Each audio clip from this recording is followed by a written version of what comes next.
สบายดีพ่อแม่พี่น้องสบายดีตอนค่ำๆแรงๆพี่น้องมาจับป่าสิไปก้อยพี่น้องเอ้ยบางเนี่ยนะน้องนะสิได้กินอยู่บ่บัดทีนี้โหที่เท่าฝุ่นนะโหพากันตึกป่าได้พี่น้อง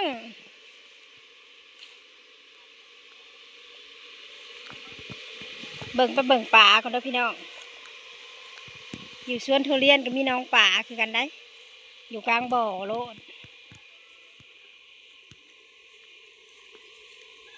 ใช้ป่านะอยู่คูนั่นบ่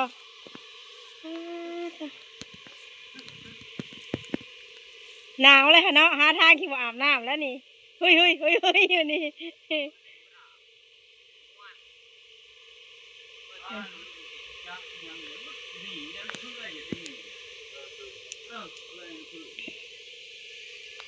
บ่ได้กินดอกเสร็จแล้วเนาะปลาเต็มบ่อเต็มหนองคนตึกบ่หมานพี่น้องเอ้ยอันนี้ก็เห็ดเวียกยามค่ำยามแรงค่ะเบิ่งเนี่ยนะเต็มคาราเบลหรือเปล่าอ่ะเบิ่งเนี่ยนะอะไรนี่ได้สองโตคนหล่อเบิ่งเอาพี่น้องกองไปว้าแล้วมันถึงตกข้าวคือเบื่อเมื่ออันนั้นโลดเมื่อย่างหูหมูอีกโลดบ่ได้กินดอกปลานะ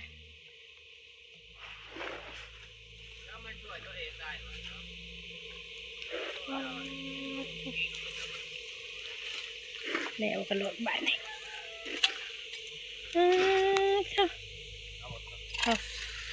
นี่แหละพี่น้องทำงานชนทุเรียนนะวิธีแต่งกิ่งทุเรียนกับชีอยู่ประมาณนี้เด้อพี่น้องเด้อเห็นป่ะ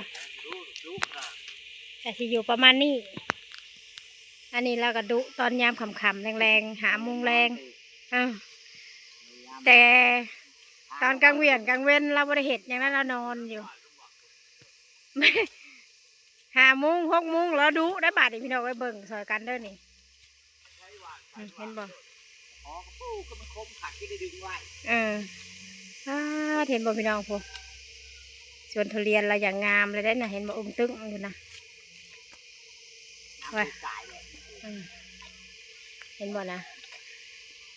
ยอดก็ออกได้ยอดหนึ่งเลยใกล้จะได้ลงสารเอาดอกเอามาอีกเลย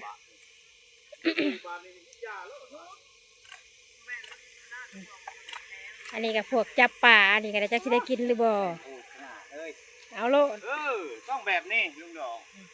อ่านแหละนะหากิ่งล่างเอามิ้งอ่ะว้าวตัวใหญ่ออกแล้วพี่รุ่นชั่วน้องไม่ออกสิออกลิงแบบนี้นะมันจะเบาพอเอามันตื้นบาดดูบาดเป็นได้ลุงดอกผ่านเลยเนาะเห็นบ่พี่น้องแต่งกิ่งเรียนเบิ่งเอาเด้อสูตรแต่งกิ่งเรียนเด้อทางออกเบิดโลดเบิ่งเอาโลดนี่ตัวอย่างคือลุงดอกพาเห็ดนี่ตายไปเลยโลดไม่ใช่เรียนเอาหรอกเว้ย